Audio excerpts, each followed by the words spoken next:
So, good morning. Good morning. Good morning. Good morning. Good morning. Good morning. It is currently 10:32 a.m. in the morning, and we are back. We are back in ceremonious fashion. We are back, and we have a little bit of breaking news to talk about. As for how big this news is, I think it's yet to be seen, but significant enough that I think we should give it a little bit of light a day. So let's have a look into what it is that is being said. So, as you probably see with the video title, Sir L Ratcliffe, Jimbo's bid seems to be getting flushed down the drain. The hopes of securing, the hopes of taking over Manchester United. INEOS's bid seems to be less and less favourable as time wears on. But if we look at the facts, I don't think either group actually are feeling very confident at the moment, considering that the Glazers seem to be giving nothing but radio silence on who preferred bidders are, or wishy-washy stuff, whatever it is that the Glazers see fit to do. And now it's Sir Jim comes out stating to perhaps people close to him, because this is a report that's supposedly been released by Nice Matin. I keep thinking that it says Nice Martin, but it's actually Nice Matin, supposedly.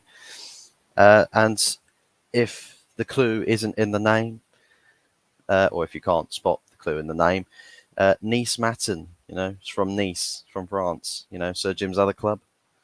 And he's reporting that Sir Jim and INEOS are now less confident in securing the takeover of MUFC.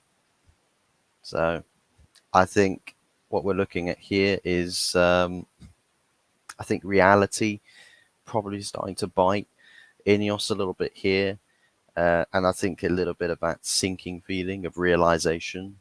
The people that this INEOS group are dealing with in the Glazers is that it's just endless waves of what's the term I'm looking for?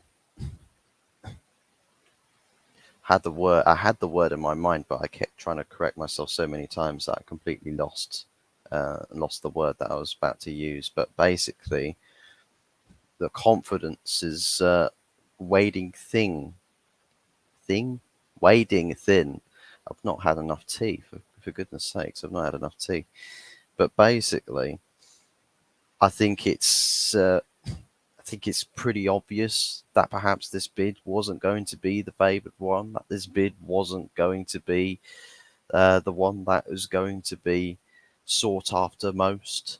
I think what people have been saying about how the Glazers perceive the bids that they want to take, or the sort of fees that they're looking for, or this or that, or the finances, and basically everyone's pointed towards the true north, direction that they want to full sail. That's the priority. That's the be all and end all with this whole investment thing. If they couldn't get minority investment, they were going to focus and prioritize on full sail. And because minority investment's not really happening, full sail is basically the only thing they've got. But Sir Jim thought, well, let's make a bid that goes right down the middle.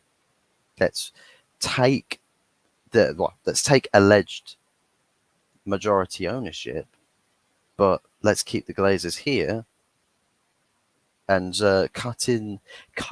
cut this piece of cake, cut this cake into all sorts of different angles and percentages, and you get this slice, you get that slice, and you get this slice, and Fat Frank in the corner gets nothing at all, because he's fat and his name's Frank.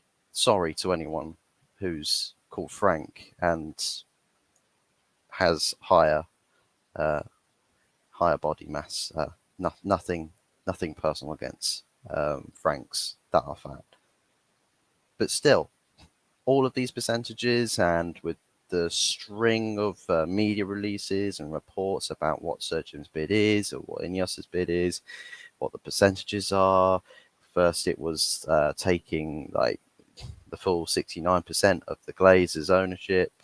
Then it was down to 50%, and then it just kept dropping and dropping and dropping. And we were seeing this bid seemingly structurally get more and more and more complicated, and it's just it it started to get less and less and less believable as it just went on, as all of this new media kept coming out about, well, was Sir Jim's bid now? What's his bid going to be now? And all the British press were all over it. They were absolutely loving life. They were like, "Oh yes, this is the bid, best value bid. Oh, the Glazers will accept this for sure. We'll have a British billionaire owning Manchester United," which, funnily enough, I think Mark Goldbridge said it perfectly. You know, why is everyone happy about this?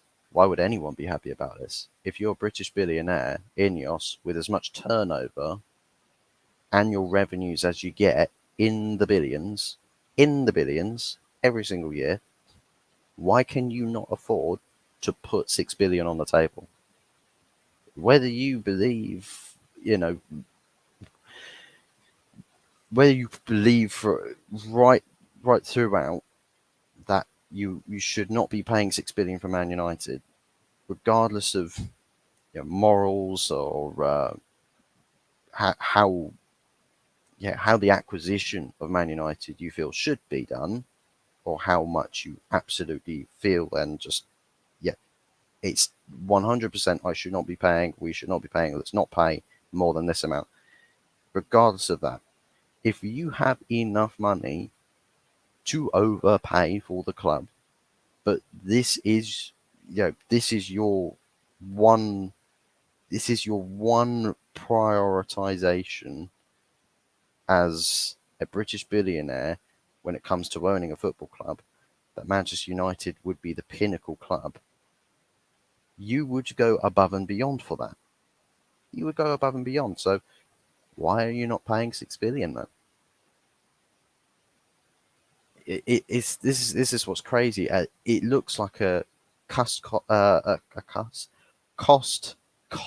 cutting exercise, which is quite ironic considering that standard Manchester United in the modern day seem to be quite good at trying to promote some cost cutting exercises, uh, much alike with some of the players that we like to keep a hold of in the form of Deadwood players. So I think it's like, well, Sir Jim Ratcliffe just sounds very much like people we've already got here. So I think that in and of itself, for anyone who's backing Sir Jim Ratcliffe's bid, should be the alarm bells should be ringing straight away. It's like the way he's approached with his money is like, I don't want to overpay, but what I'm not doing now is paying certain amounts for the full control of the club, for the whole club. There's none of that. He's now trying to negotiate for lesser percentages of the club, where the previous ownership gets to stay.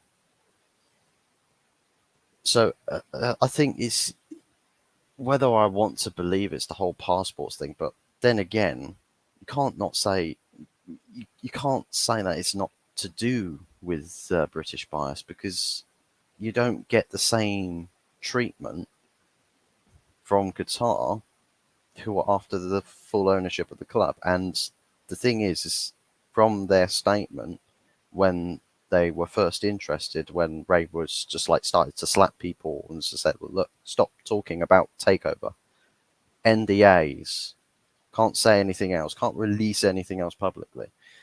Okay, then. Well, the statement that was put out there has been the most consistent statement, has been the most promising statement, and has perhaps had the best interests of Manchester United Football Club as an elite football club with their best interests at heart.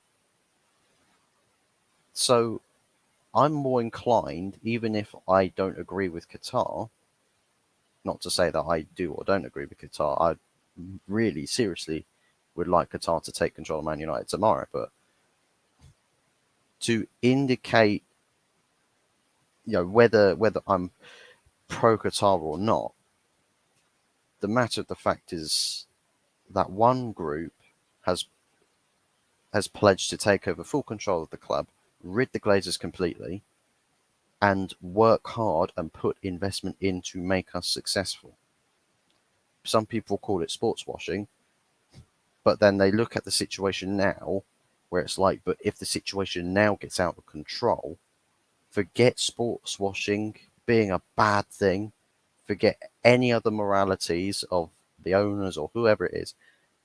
Focus on the fact that we could be pushed into such a mediocre position that we never ever recover. We'll never ever ever ever ever recover. That's what the Glazers staying here threatens to do. So we know full well as a fan base, under no circumstances can the Glazers stay. Can't stay. Get gone. Now, Sir L Ratcliffe's bid promotes that the Glazers stay. So straight away. Now, some people might say, well, any bid is better than what we have now. But any bid is better then. Any bid is better than what we have now. So anyone who says, well, any bid is better than what we have now, even if you do think Qatar is sports washing, well, Qatar you'd take any day then. So you take Qatar in a heartbeat. You just don't want to say that.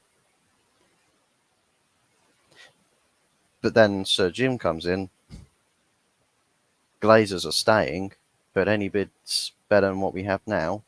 So I mean, you're bigging up the Sir Jim bid, and you're saying, well, we want Sir Jim, we want Sir Jim. But if the Glazers stay,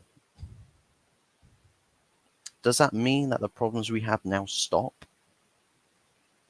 Because it's not like Gordon Ramsay's walking into a kitchen or a hotel and he's going to turn the place on its head. It's not like Sir Jim is Gordon Ramsay here. He's not. If anything, he's got same business acumen and same business practices as what the Glazers have been enacting with Manchester United over the past 10, 15 years.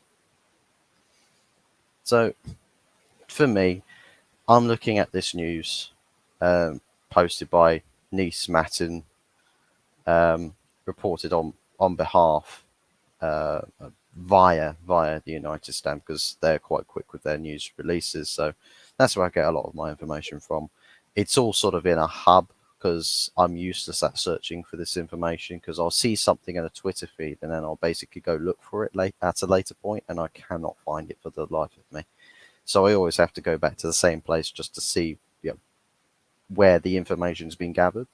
And because there's not more depth in this, I can't read into it in any greater depth. So it's sort of, scratching on the surface and then sort of having to assume things at the moment. I think it's basically what we're tied to at this moment in time. But if you want to know, just as a quick summary as to how I feel about the situation, to seeing this news, I'm thinking, well, it's probably about it's probably about time that reality starts setting in for Sir Jim, that his bid with complicating the matter for something that should have been quite simple. Just a simple, straightforward approach. I mean, Qatar didn't try percentages, this and that and the other. They just went straight forward with it. Look, 100% of the club. Here's our pledged investment. And all we are doing is just keeping on upping the bid. That's it. No changes. But Sir Jim's like constantly going back to the drawing board and moving pieces around, trying to this perfect jigsaw puzzle. It's like it's basically doomed to fail from the start. Now, not to say that Sir Jim doesn't become successful, because I am seriously, seriously not underestimating how stupid the Glazers can be. Really, really not. You know, I personally don't feel like that they're completely self-made billionaires. I think it's all come from their dad, Malcolm. That's just me, though. That's just me. You know, inheritance funds, and then they take their money and put it elsewhere. Um, but yeah, so for me, this is a thumbs up reaction to this sort of news. Fingers crossed that Qatar becomes the chosen bidder, the preferred bidder, so we can actually get on with being an elite level football club. We can get on with being a serious competitive outfit, and that we'll actually have chances of becoming successful and prolonging our success, because everyone would stop treating Manchester United like a bloody circus, and we'll actually be an elite level football club now. So that's my take on things. Let me know what you think. You probably might feel different. You might be pro Sir Jim Ratcliffe. You might be pro Qatar. But you know, based off of this news, let me know what you think about the ideas that Sir Jim's losing faith in his bid being accepted. Um, Aside from that, if you enjoyed the video, drop a like, drop a subscription, stick the notification bell on. I'm planning, because there is also some Harry Kane update news, which I don't really think has changed the situation with Harry Kane, but I'll probably address it anyway, um, and just sort of cover it in a little bit of depth, just sort of to scratch the surface of it a bit. Which I'm sort of torn between doing a pre-recording of it now, and releasing it sort of mid-afternoonish, because it's not really new information. It's just sort of reacting to it a bit late. So yeah, slow sports news, as the Master Goldbridge would say it. But yeah, that's for me. Yeah, that's it for me for now. Releasing this video quite soon, probably in the next sort of 5-10 minutes or so, and pre-recording for another video that I'll probably put out about say 2 or 3 p.m. ish, thereabouts. I'll see if there is anything at that time for me to cover, for me to discuss um, at about that sort of time, to doing an evening release as well. And if any other news comes up, we can either go live, or we can do another short recordings, just like a flash reaction to something, like a 5-minute video, because God only knows how I keep ending up getting these videos to about 15-20 minutes long, when I'm literally, the amount of information that's out there is probably not even worth a 10-minute video. So God only knows how I managed to keep droning on for so long. But yeah, I'm going to love you and leave you for now, and keep an eye out for the next video coming out soon, about 2 to 3 p.m. ish. I'll probably pre-record it now, and we'll see y'all again soon. It's ciao for now. Bye bye.